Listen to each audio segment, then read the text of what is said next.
Hello and welcome to Unstress. I'm Dr. Ron Ehrlich. Now, when you mention the word stress, people immediately jump to the emotional aspect of stress. And, well, if you're a regular listener, in fact, I'm sure we all would acknowledge that emotional stress is influenced by so many factors. The other stresses, nutritional, environmental, postural, and yes, dental stress. Or not getting enough of the 5 pillars. It's all connected. In fact, it's all connected in one way or another. So I guess we're all affected. Environment, food, sleep, movement. I think you get the picture. But today we wanted to focus on think. Now, our thoughts are things. When you have a thought, your body produces a chemical called a neurotransmitter. Dopamine, pleasure, adrenaline, fear, serotonin, mood, as well as our endocrine system and the hormones that produce influences about how our body is regulated. It's all affected, and all that causes genes to express themselves in one way or another. So wouldn't it be nice to focus on using the incredible power of your minds, and more specifically how we thought about things, as a positive force for our health and well-being?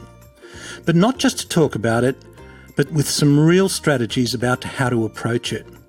Now, we're familiar with exercising in order to build up strength and endurance. Well, what about some exercises or strategy for building strength and resilience, mentally and emotionally, which in turn can have very positive effects on our health and well-being? Now, my guest today is the wonderful Dr. Suzy Green, a clinical and coaching psychologist and the founder of the Positivity Institute. She lectures, teaches, writes, has published in the scientific literature, coaches locally and internationally. She's been associated with Sydney University, the Melbourne Graduate School of Education, the University of Melbourne, and is an affiliate of the Institute of Wellness at Cambridge University. In short, when it comes to positive psychology, we're talking today to a world leader. Now, the Positivity Institute itself, which Suzy founded, is dedicated, and get this, to a flourishing world. Now, why wouldn't you be attracted to something like that? In fact, the Institute goes on to describe itself as a positively deviant organisation dedicated to the research and practice of well-being science for life, school and work. Again, like so many of our episodes, there's just so much here. Suzy mentions things that you can think about, incorporate and implement straight away. They're powerful, they're simple, they're achievable, they're sustainable. They're things that can make a huge difference to you living a life less stressed. Sorry, couldn't resist that. I hope you enjoy this conversation I had with Dr. Suzy Green. Welcome to the show, Suzy. Good morning, Ron. Good morning, Suzy. Listen, psychology has traditionally, it's looked at problems. It's gone back and looked at traumas, at problems, at our relationships with people past, as a way of unpacking the past and informing the present and hopefully guiding the future. But positive psychology takes a different approach. Can you tell our listener what is positive psychology? Yes, that's exactly right, Ron. And I think it's important to give it a little bit of context. And psychology is a field, I guess, formally launched around 1900. And the reason why there was such a strong focus on looking to the past or resolving trauma or distress, if you like, is primarily coming off the back of the world wars, but particularly the Second World War, where there was a lot of funding given for the treatment of post-traumatic stress disorder and depression and anxiety. And when we look back, we're really thankful for that because we can now successfully treat a number of those disorders. We've learned a lot through the investment in that research. But around the late 90s, the field of positive psychology was formally launched by Professor Martin Seligman when he took over the helm of the American Psychological Association as the president. And he really, I guess, argued and said the time has come. And in fact, perhaps we are at a time in history when we don't have world wars. And whilst we do have a lot of stressors, if you like, as we'll talk about today, we're probably at the best point in time where, in fact, there are a lot of good things happening.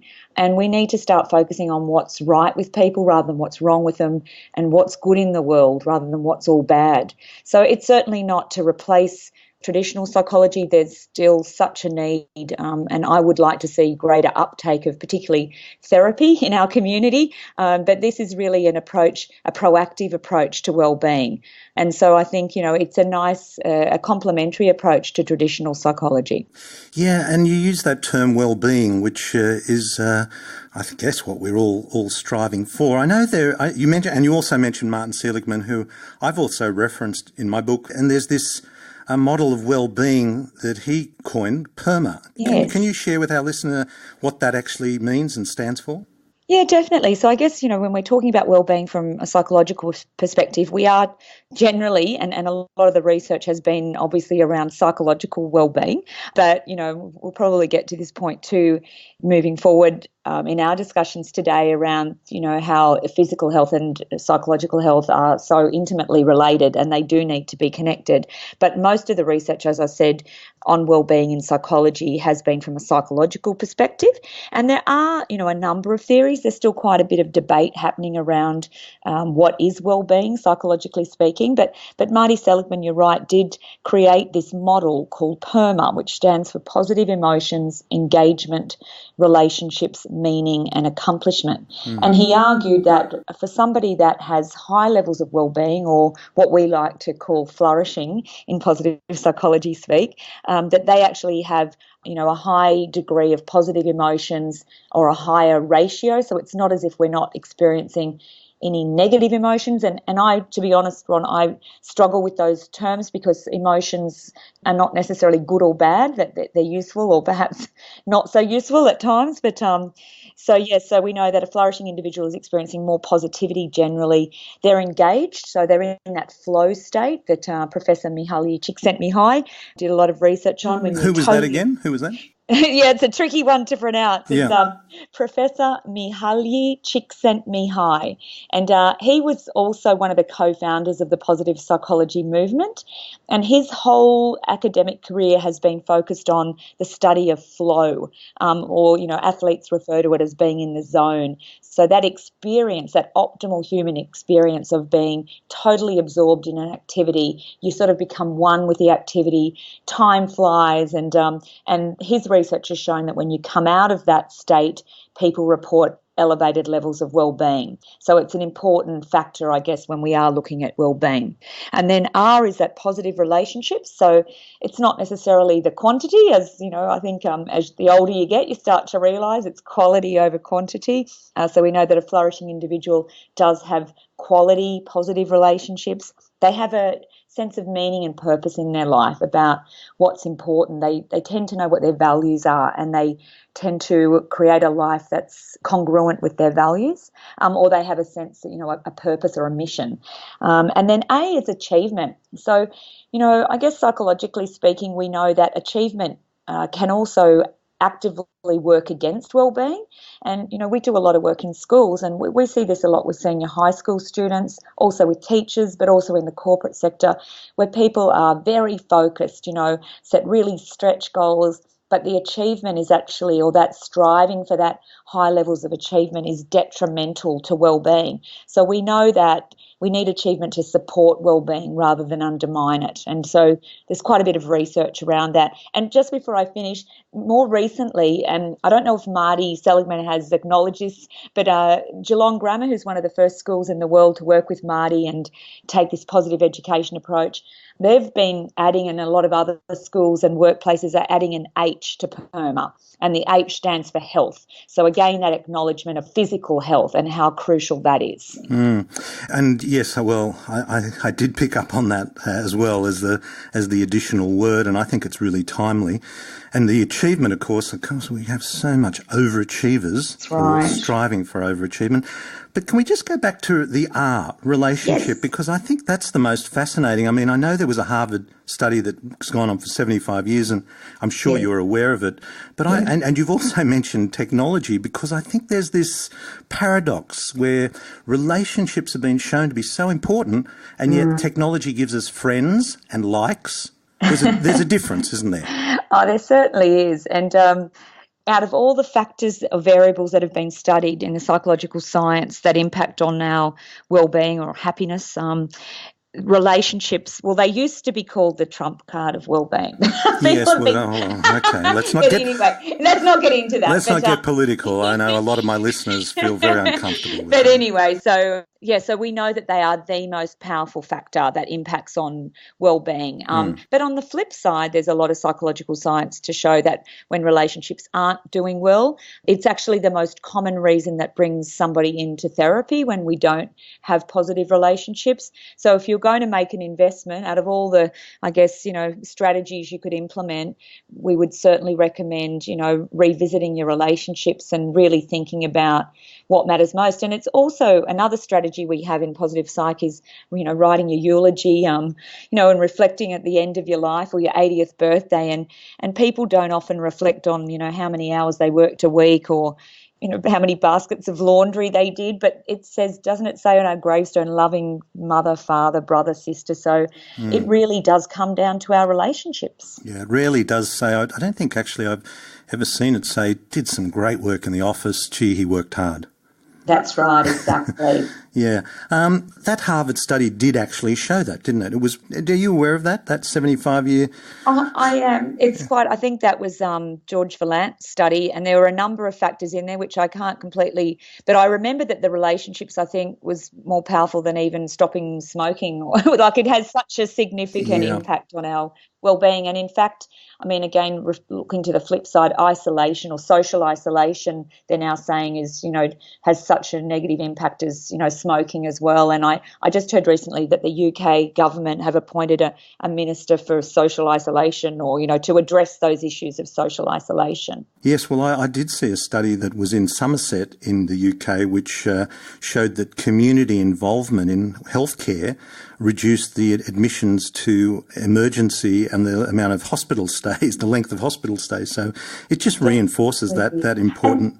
It does, and there's also some supporting research around what's known as the social and emotional contagion theory, which you're probably aware of too. So most of us have intuitively, known that we catch people's emotions, but particularly from a negative perspective, when you walk away from an interaction, you feel really drained.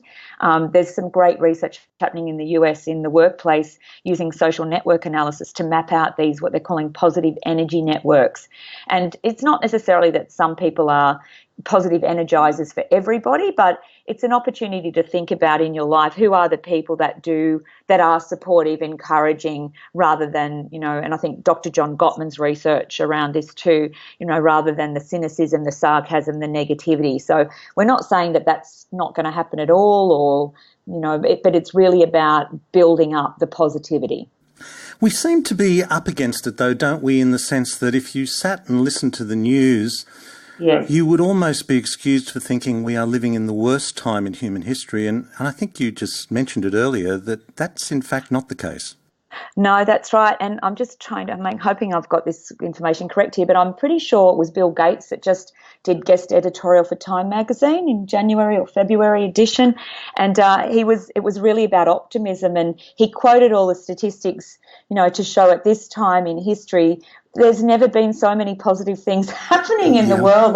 We've resolved so many epidemics and diseases and, but we're still, and I think, we look to the nightly news and it's the majority of it is negative. And we're not saying don't address the negativity, but there's actually this wonderful body of research to show that when you are more focused on the good stuff, it builds positive emotions, which then help you to be more creative in terms of addressing quite complex problems. So if we want to address these world issues that are quite negative and complex, we actually need the positivity to do that.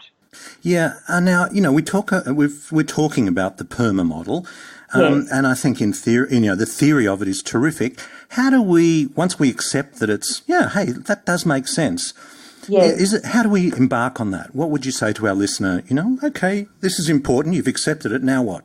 Definitely. So I think the first step is to do a bit of an audit. And if your listeners are happy for them to email us on any topic that they've heard today through info@thepositivityinstitute.com.au. But we'll have links to that on our website. Fantastic. So we're very happy to share resources. There's resources on our website too. But one of my students actually at Sydney Uni created a bit of a perma wheel, a self audit, if you like. So you can sort of, we usually recommend you do a bit of an audit, a bit of a reflection as to how would you rate yourself along those 5 or 6 if you include health dimensions. And then there are specific recommendations that we make, or there's specific strategies that you can implement that have been proven by the science to boost positive emotions, engagement, relationship, meaning, accomplishment. I could briefly speak, perhaps 1 or 2 to each of those if we had time. Yeah, we do, Suzy. We do. Yeah? Yes, absolutely. This is such a treat. Yeah, Go. and I think, look, we run workshops, full day, half day workshops in schools and in workplaces, and this is the content that we cover in one of our days anyway. But so you're getting a snapshot of it right now. So, for example, positive emotions, we have actually, as psychologists, we've got quite a lot of tools to help us manage those so-called negative emotions. So I'd also encourage your listeners to think about, if they are struggling with some of those, more unhelpful emotions, depression and, forms of anxiety, to certainly go and seek some professional help. I would like to see more people in our community seek help around managing those emotions. But in terms of building positive emotions, I know when I was at university quite a while ago, I might say now, Rod, but okay. I never had a lecture on how to boost positive emotions, or a lecture on positive emotions like gratitude and kindness. Elevation is a positive moral emotion that we experience when we observe others doing good deeds. So, and that goosebumps effect that you get when you see people doing incredible work in the world. So that's actually been studied. And the research has shown that when you observe that, or you're, in a situation where you're part of that, it prompts you to want to act in a similar way. So there are things that you can do to build positive emotions. If I was going to give any, the most powerful, strategies to get your mood up in less than a month, the 2 that I would recommend are mindfulness meditation. And look, there are various forms, as you know, of meditation, but there's quite a lot of research on just even some brief practices, 5 to 10 minutes a day. And there's lots of great apps available now, over the period of a month with regular practice, being able to improve your mood and reduce stress as well. The other one is gratitude. So although there is a bit of a disclaimer on that, because if you're already a grateful person, there's no point keeping a gratitude journal, because you won't get an extra boost, the research says. And you should already be experiencing those wellbeing effects anyway. But in our workshops, it's often a bit of a wake-up call when people realise that they have been taking things or people in their lives for granted. That enters their consciousness, and then they make a conscious commitment to really savor and value and invest time in those relationships. The research actually shows just over the period of a month, you can get a significant boost in your well-being by, bringing your attentional focus onto the things that are good, in your life, rather than things that you don't have, if you like. So they're probably my 2 big ones there. Also, acts of kindness. That might be just holding the door open for someone, making someone a cup of tea if you can see they're a bit stressed at work. It doesn't have to be major altruistic acts, but it can be those simple, kind acts, deeds on a daily basis.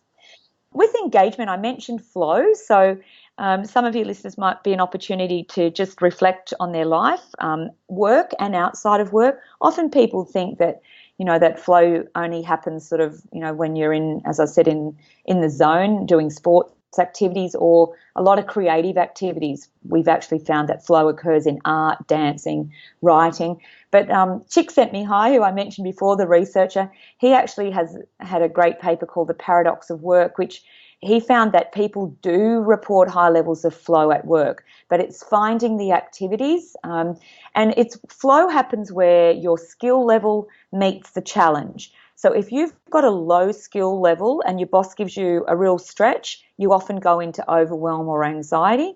Although if you've got a high skill level and your boss just asks you to do some repetitive, boring task that you've mastered years ago, you're going to be bored. So you really need to find the activities at work where you get a bit of a stretch, where you're sort of pushing yourself, but your skill level is meeting the stretch, and that's where flow happens. So that's a great way to just reflect.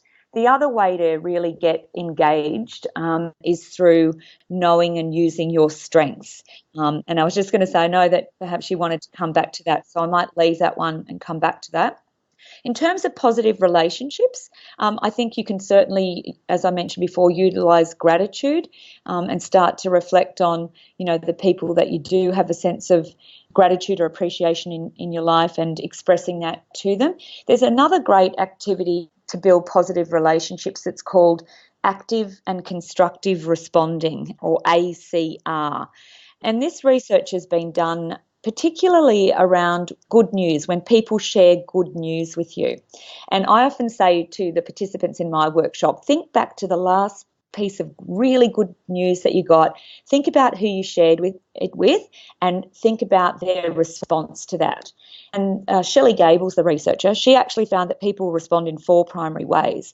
One is to sort of, not really acknowledge it. And I'm trying to think of the labels for this, and I can't think as clearly this morning around this. But one of the ways is to sort of, change the subject and go, oh, that's nice, but, did you make our booking for dinner on Friday night? So, the person that you sort of think, did you really even hear what I said? So they don't.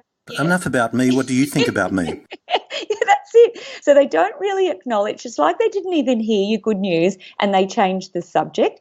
Then there's the person that just goes, oh, that's great, and just continues on with their task. But then there's the person that is quite active and destructive. So the person that then points out the negative in your positive news. So, for example, if you're sharing some good news about a promotion that you got, it might be the person that says, oh, do you know, what are you thinking? You were already stressed as it was. What are you thinking taking on another job that is only going to cause more stress for you? And so, that person that tends to look for the negatives in it. And those types of interaction have been shown to have quite a negative impact on, the relationship. Whereas the person that responds like, Ron, that is just so fabulous. I know you've worked so hard for that promotion. We should really go out and celebrate. We should really sit down and take some time to acknowledge the hard work that's gone into it. And it's really about what we call savouring, because these positive experiences, or good news events in our lives, I don't know about you, Ron, but they don't happen to me every day or even every week, if you like. So we really need to grab them and we need to savour and get as much joy out of them as possible, because they're quite fleeting. And we also know from a research perspective that those positive emotions are like a little butterfly that sit on your shoulder. They sit there and then they fly away very, fleetingly. And whereas the negative emotions, like particularly strong emotions around anger or fear, or resentment, they're like Velcro and they take longer to process and they sort of stick with us. So with those positive emotions, you've got to do as much as you can to get as much out of them as possible to really experience the well-being effect. You could almost be excused for thinking, and maybe this is just the manipulation of the media, that we're drawn towards negativeness or disaster. Well, you're right. And in fact, there is an evolutionary reason and a biological reason for that, and it's referred to as the negativity bias. So as humans, we do have this inbuilt phenomena that is there to protect us. And I guess it was there particularly in, historically when we really had to fight off, other cavemen or dinosaurs. It was a matter of life or death. So that, as you would know, in this day and age, and also historically, it's generally that fight or flight response. And that fight or flight response is meant to idle. I often say it's meant to idle like a car. But most people these days, with the stressors in their life, with so many factors, it's not idling, like it's really revving. And so it only takes one word or one thing to happen and people fly off the handle because that fight or flight is kicked in, whereas it's meant to really, really idle. Yeah. This is a big one. This is a big one. This is a big one, isn't it? Well, it is. And I've just finished writing a chapter with a colleague actually on meaning-based coaching. So how do we help particularly senior executives that might be, looking to leave a legacy? And as you know, the corporations have had quite a lot of spotlight put on them. There's been a lot of unethical behaviour that's gone on. And, in our world, we are starting to see corporations being held to account. I'd like to see it happen a bit more. I think it will over time. I do. But a lot of the work, I guess, that we do in executive coaching is to help the leader to be their best possible selves, to be ethical, to develop their character, to do good in the world. And that can also then obviously engage a sense of meaning for them. And there's an overwhelming amount of research that people that do, as I mentioned, have high levels of meaning in their life report high levels of well-being. Now, in saying that, often people do get that through their relationships. And as we were saying, that seems to be the biggest impact on well-being. So if you can have these personally meaningful relationships, also, and we're coming to A in a moment, if we can create personally meaningful goals. So being really clear about how we're spending our days, in the shorter term, in the longer term.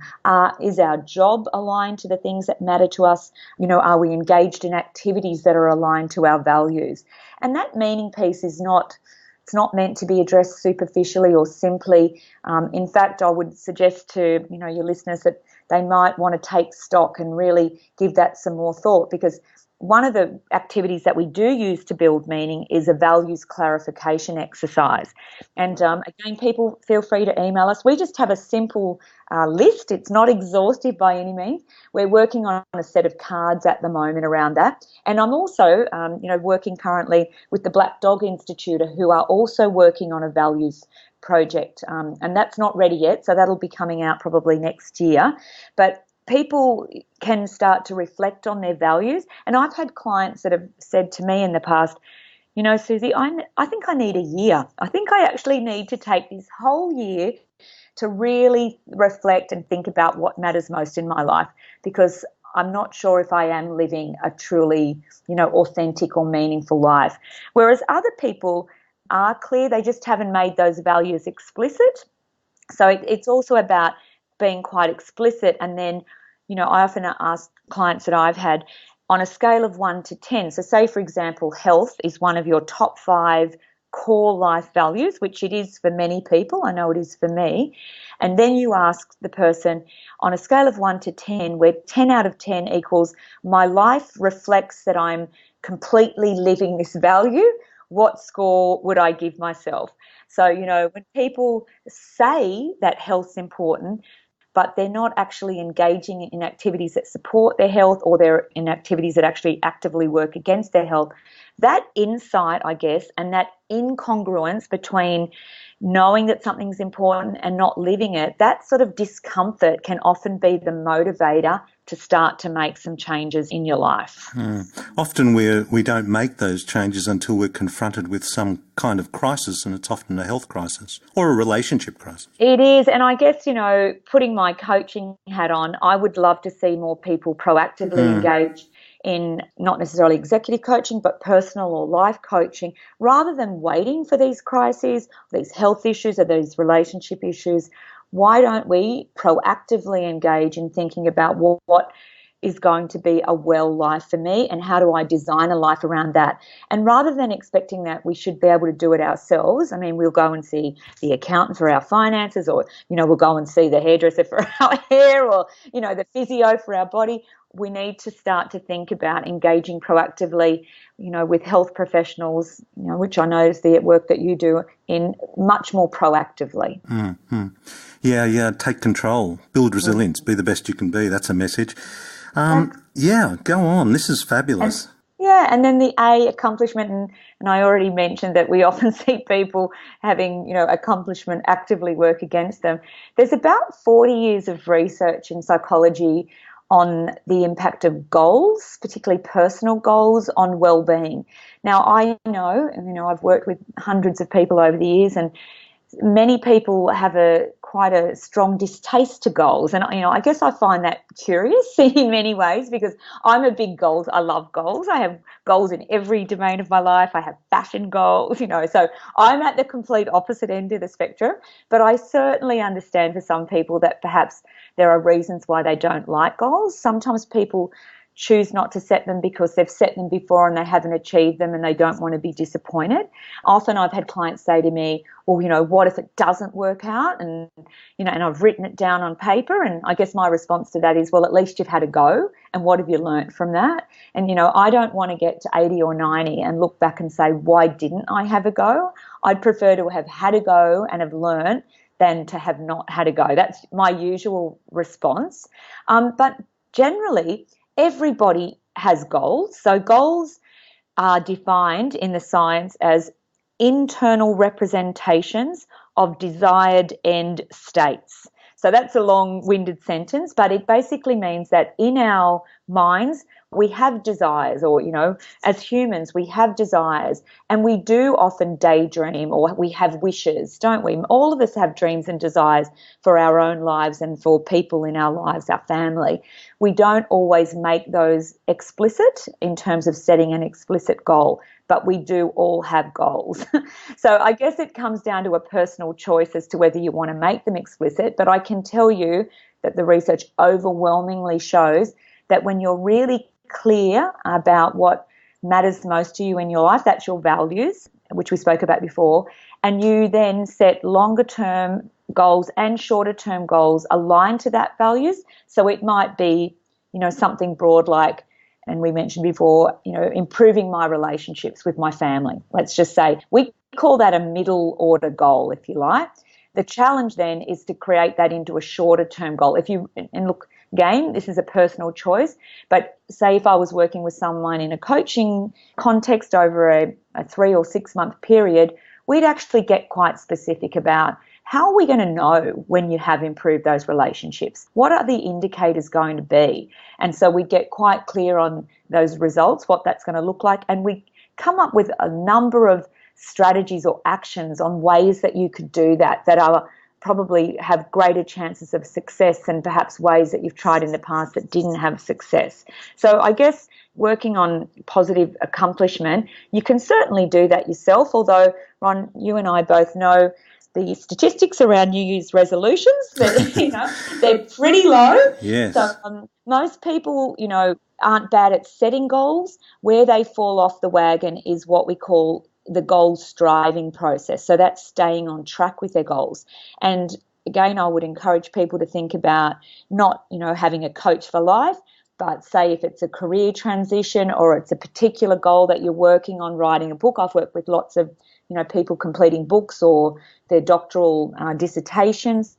So having someone to support you through that goal striving process can actually enhance goal attainment. And I've actually done 4 randomized controlled trials myself to show that coaching, evidence-based coaching, does lead to increases in goal attainment and well-being. Yeah, well, I mean, just, we started off by saying that psychologists, going to see for some therapy is very positive, and it is because you just the process of articulating something to another person is positive in itself. And similarly with the goal, if you just sort of say, I'm going to have a New Year resolution, but to share that with someone else takes it to another level, doesn't it? It really does. And I guess, again, you have to be mindful of who you're sharing it with, because we do know that there are saboteurs. And, it can be quite a brave thing to do. And part of the work that I've done and our team do with people is helping them to, I guess, have those conversations, because when somebody is making significant changes, it can, create, I guess, tension in a romantic relationship or other relationships. It often, and not, you're not consciously trying to upset people, but it can set off the other person's concerns about their own well-being or their own goals. So it is just something to be mindful, to make sure that if you are going to share your goals with someone, that it is someone that is going to be supportive and a cheerleader rather than someone that's going to undermine you. Which goes back to relationships about active, constructive responding. That's it. We want an active, constructive responder, don't we? Not an active, destructive or any of the others. But anyway, listen, this brings us to the point now. That just gives us, me, our listener, a wonderful, wonderful explanation, short but very concise, of Perma. I want to talk about strength because, we all think about strength physically as being, easier to identify. But mental strength, how do we define strength in a psychologist's terms? Yeah, so, and as you said, most people are used to that or have heard that saying, you've got to play to your strengths. And I guess what positive psychology has done is really brought the rigorous science to it. So it's important to recognise that in positive psychology, we have 2 primary approaches to strengths, or two different types of strengths. And the first one I want to talk about is character strengths, and the other one is what's known as performance strengths. So the character strengths is a big area in positive psychology, and in fact it was one of the first projects that Marty Seligman did, and another colleague of his, Professor Chris Peterson, who we very sadly lost a few years back. They basically realised that as psychologists, and Seligman is a clinical psychologist like myself, historically, so he realised that, in clinical psych we have a DSM-5 these days, and we have a classification of disorders, and he started to realise that there was no classification of strengths, if you like. And so what they did was they looked across cultures, across religions, they looked at philosophy through history, and they did a bit of a factor analysis, and they found that there were 6 common virtues and 24 common character strengths.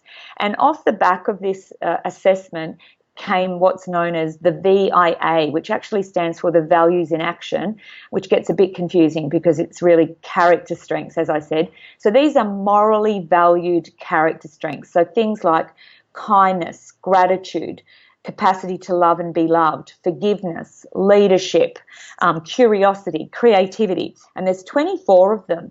And there's a significant amount of research that's been conducted on character strengths since they launched in 2004, and that research is done by the VIA Institute. Now, for your listeners, they can today go to the VIA Institute and they can take a free assessment if they want. Yeah. And I did that. I did log on to that and did that. I'd really. Did you? Yep. What's your top strength, Ron? Oh, look, I'm not going to go into it now. This is not about me. It's not about me, Suzy. I bet you it's curiosity or love of learning. Yeah, Look, we'll do a whole other program on me and VIA another time. Go on, keep going. Definitely. So, and I guess what I've just shown you there too is what we call strength spotting. So one of the things, whether it's, and I'll come to performance strengths in a moment, whether it's character strengths or performance strengths, there's 3 pieces to it. One is strengths knowledge. So firstly, knowing what they are. And here in Australia, we haven't historically been very good at talking about our strengths. So what this assessment does is it gives you a vocabulary, a language, it gives you an assessment that really gives you some insight as to what are your character strengths. And generally, we've asked people to focus in on their top 5. And those top 5 are quite visible. And as I've just, I guess, illustrated, they're very easy to see in people when you start to get to know someone. You can guess what they are. You can do this strength spotting. But more importantly, it's not sufficient to just know them. You have to use them.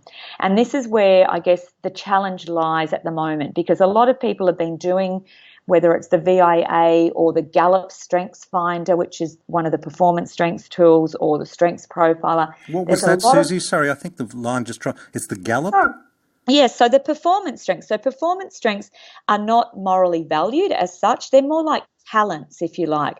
So they might be things like, I know mine are growth, their mission, legacy, strategic awareness. So they're more what we would call in the domain of talents, if you like. So things that you tend to be naturally good at, and they're often more workplace focused. So those type of performance strengths assessments, which Gallup, which your listeners would know have been around a long time in the US, they've done a lot of research on these performance strengths, and they've actually shown in the workplace that when leaders know what their direct reports or their team's strengths are, there's higher levels of engagement and well-being. They've also shown that when leaders give feedback, really focusing on strengths, even if it's for an area of development, because often people think that we're saying, that means you can't talk about weaknesses, or, you can't give feedback. No one's ever said that. What we're saying is, let's balance this negativity bias out. We're going to continue to focus on our weaknesses. It's a natural human phenomena, but let's really, again, much more explicitly and consciously think about our strengths, whether they be character or performance, and think about how we can really use them in our day-to-day, work life or personal lives.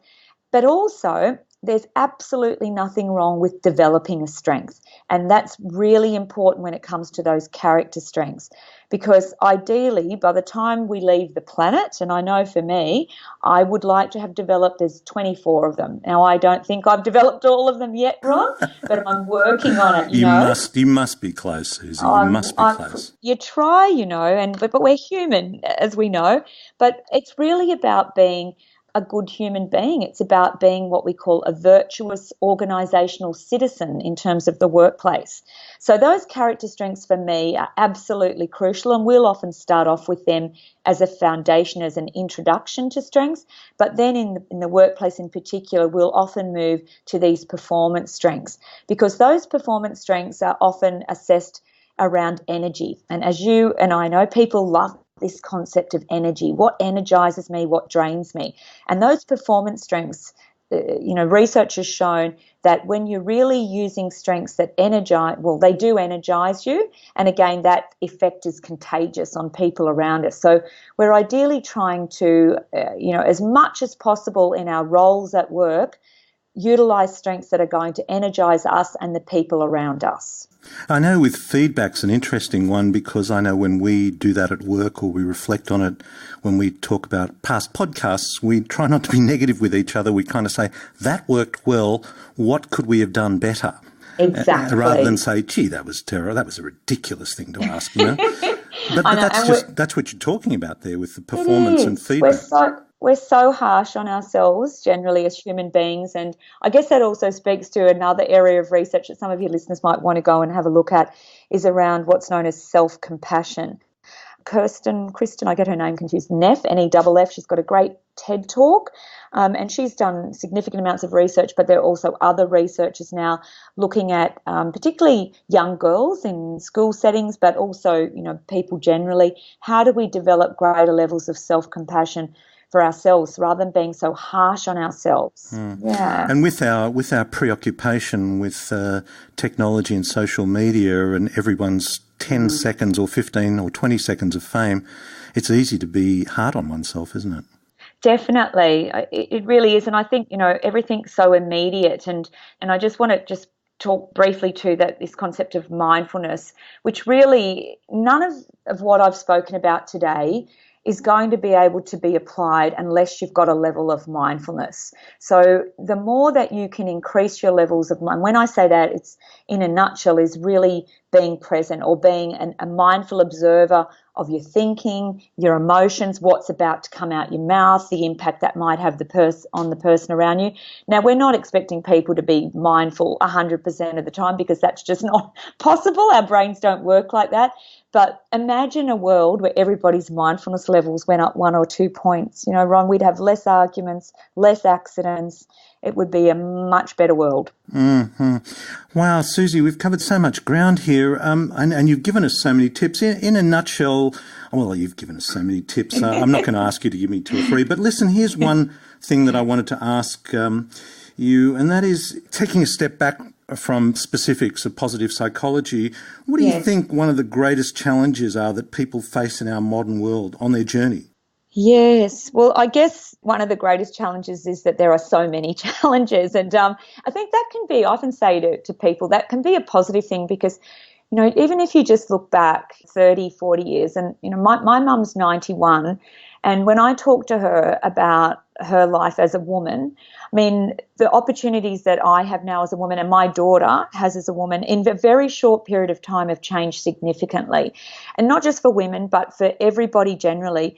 There's never been a time in history when we have had so many options. And I know some people have less. I want to acknowledge that obviously some people are very privileged. We've been born into privilege, and I think we need to be responsible for that and do what we can to help people that haven't had those privileges as well.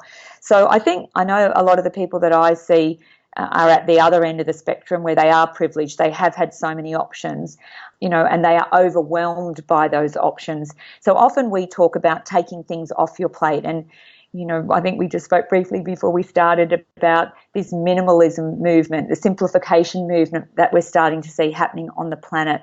So I think one of the best things that we can do in this very busy, distracted, technological world is to start to simplify.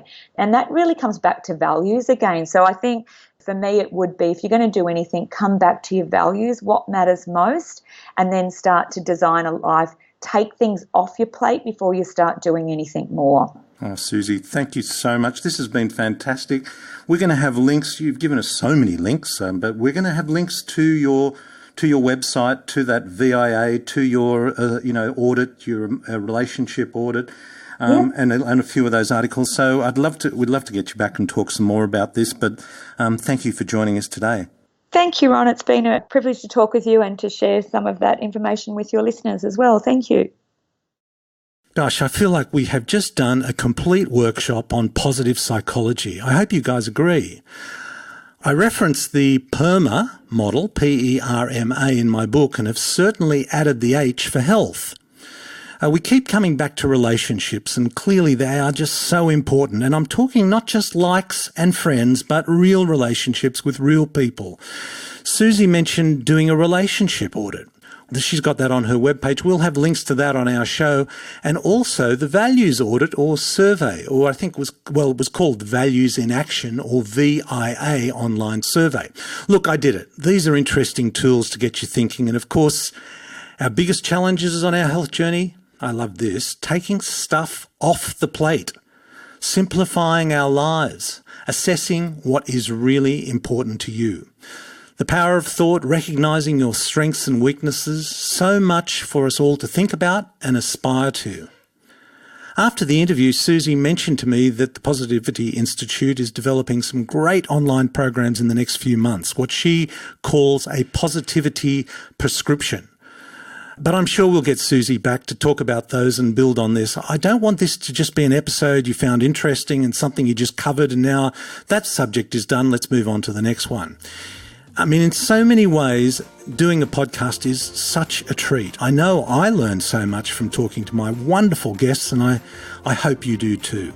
So drop us a line, leave us a fabulous review on iTunes, and until next time, this is Dr. Ron Ehrlich. Be well.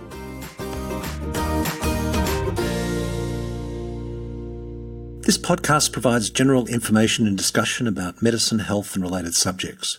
The content is not intended and should not be construed as medical advice or as a substitute for care by a qualified medical practitioner. If you or any other person has a medical concern, he or she should consult with an appropriately qualified medical practitioner. Guests who speak in this